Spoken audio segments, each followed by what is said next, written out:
Hey guys, what's up? Welcome to the channel, or welcome back to the channel. This is Living in Denver, Colorado. Today, super important one. Another one that we get a lot of questions on. Weird. Yeah. Let's get into it. Let's we'll do be it. talking about it. Denver metro area population, is it too crowded? All right, let's find out, guys.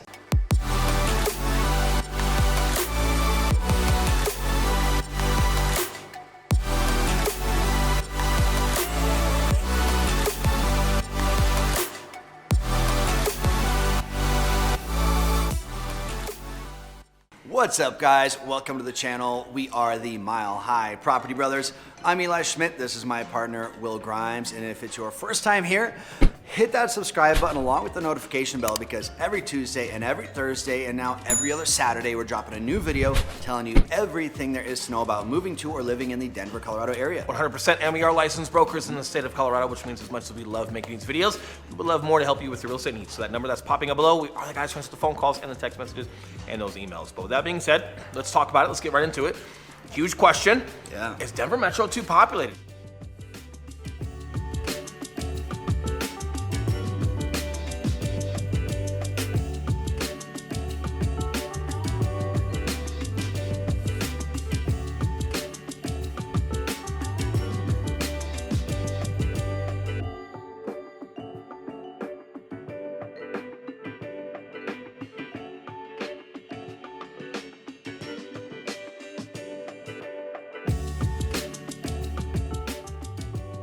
First and foremost, it's probably subjective to where you're coming from.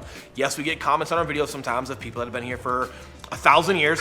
A good time, play some golf, maybe. Meet other people.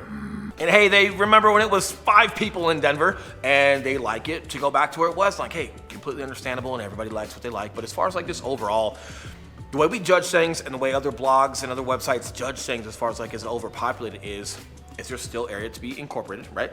And then, hey, how about its infrastructure as far as traffic and commute and things like that? And then when you get into the heart of downtown and like the other areas, like how congested are those?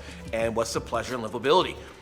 Well, let's dive into that. Yeah. Now, before we start, to give you guys a little context on us, where our opinions are coming from, Will is a native. I've been here 21 years, so it's not like we're new to Colorado. We get people for some reason think I'm from the East Coast. They think Will's from California.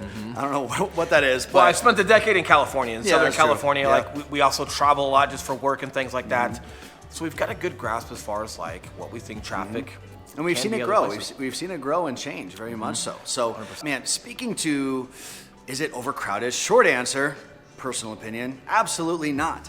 Absolutely not. And like Will said, when you look at how much open space there still is here to build, not right in the city of Denver, but I mean, considering that far from Denver is 35 minutes out to Southeast Aurora, and that's considered far. You guys can get to Colorado Springs in like under an hour and a half. Yeah. Hour Yeah. and 10 get you into the heart of Colorado Springs. Like when you live in California, if you live in Chicago or some areas in Florida, like I couldn't go from San Clemente to Temecula, you know, in just about that time, which is like half the Yeah. distance mile wise, but because of how populated it is and just how those highways get so busy, especially on the weekends, man, super hard. And the one benefit out here as well, like in Colorado, is just lifestyle. So you've got a melting pot of different lifestyles out here. So some people love being in the heart of downtown and living in Capitol Hill, living in the Highlands, enjoying everything that downtown has to offer. Some folks love the Washington Park areas, but Colorado's got a great 4-season adventure out here. So whether it's the fall time and you're doing different fall festivals downtown, or you want to head up to Oktoberfest and beer festivals in the mountains, skiing and doing all the outdoor stuff, or you want to be out on the lake life with our reservoirs, people actually organically spread out based off of like what they like. So even though our population is increasing, not everybody's trying to jam into the city of Denver, right? A lot of people have no interest. They love Southeast Aurora. They love Castle Pines. They love Castle Rock.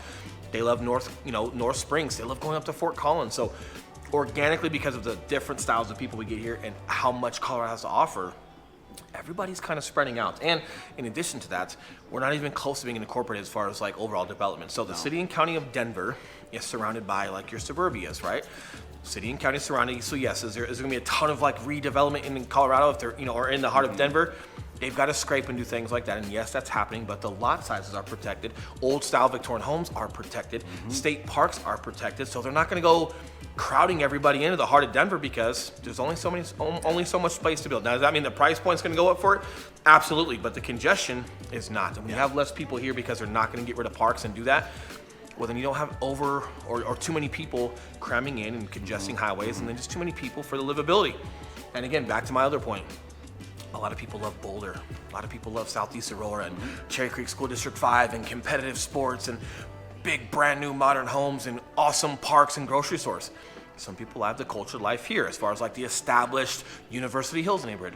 Some people like growing their hair out and wearing Crocs and living in Boulder, right? Like whatever you like to do, like it's a lot of fun, but I think just organically, the reasons people come to Colorado to live here is so different than the next person. It really helps with as far as like, are we overpopulated, overcongested to where like it's not pleasurable to live here?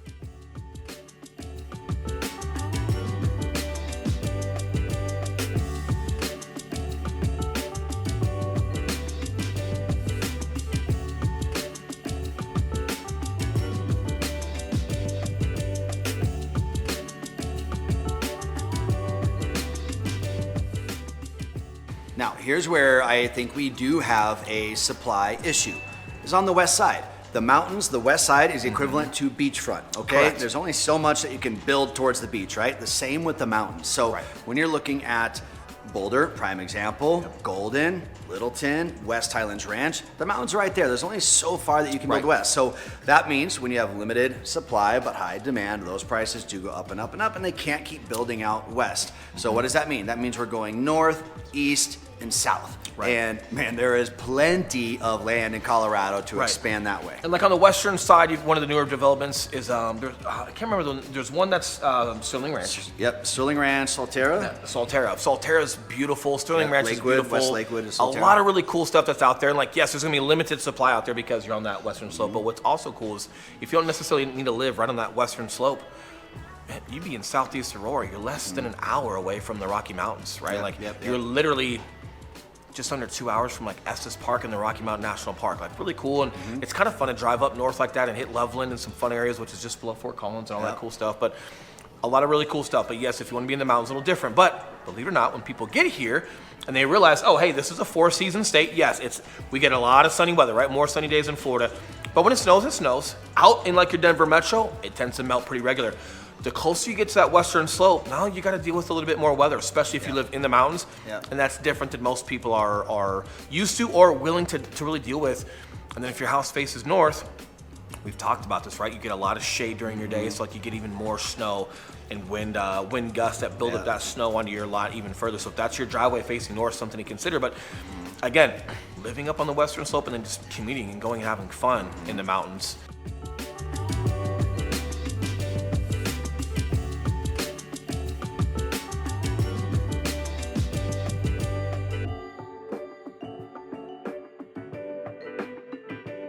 Commute's not bad. It's not. Well, speaking of commute, let's talk traffic. So when I first moved here, like I said, 21 years ago, there was a big project going on I-25 called T-Rex. And I-25 is our major north-south highway. It's going to take you all the way down to Colorado Springs. It's going to take you all the way up to Fort Collins and keep going up and up and up. What they were doing then, all the way back then, was they were really expanding the highway. Now you're seeing that same expansion go from Denver all the way south to Colorado Springs, and E-470, which is a primary east-west highway in addition, on the south side, in addition to I-70, primary east-west highway on the north side. They're blowing both of those out too. So Denver, in my opinion, has always kind of had the foresight to see where our population is going. It has. And man, our traffic, especially if you're from any other state, people come here and they're like, hey, you guys said the traffic wasn't bad? You were right. Traffic's not anything here. 100%. The only area that gets a little bit constricted, and they're catching up to it, but I think the influx down there was a little bit quicker than some of the infrastructure with highways, is North Colorado Springs, or just Colorado Springs in general. North Colorado Springs, to be specific, grew really quick, and it's so cool down there. And bang for a buck, what you get for a price point. We helped a buddy buy a home down there for $590. Easily $750, $800 in Southeast Aurora. Phenomenal home, super cool. The highway's a little bit behind there. You've got your 2-lane highway down there. They are expanding it right now. They're also trying to expand, well, not trying, they're getting the light rail system all the way down to the Springs. So once you start going from like Castle Rock down to the Springs, like it gets a little congested, it takes a little bit longer. I mean, you can still get there within an hour and a half. So our bad of what we think is bad is not even half as bad as a lot of areas if you come from bigger states or just more populated states. That's very true. And hey, I know we're licensed brokers. I know we're talking about this stuff. It's like, well, Will, of course you're gonna say the traffic's not bad. You guys wanna sell homes. Listen, 70,000 people moved here last year. We could tell you things are terrible, and people are still going to come here because, hey, the bad does not outweigh the good, right? So like just honest opinion from blogs that we've read, from our own opinion, from the opinion of our clients, it is a lot more feasible and just easily commuted through, especially compared to some states. California, I don't even know what you're doing right now. I know, nobody does, right? But man, that's about it. So short answer, long answer to a short question is no, it's not overpopulated. And if anyone's flown into Denver before, you land at DIA, you get off the airplane, you're looking around, it's nothing but planes all around. Right. That's gonna be all homes at some point, but even just coming in, and that's 30 minutes outside of Denver, there is plenty of room to grow in Colorado. So if you are concerned about overpopulation, erase that, we're all good to go. Yeah, we're not even built out to Bennett yet. So if we're looking at a map, guys, and as we're doing it right now, right, like, because we're phenomenal editors, if we're showing you a topographical map of Colorado, like you can see where Denver is, bing, that's highlighted. See that eastern spot of Bennett, bing.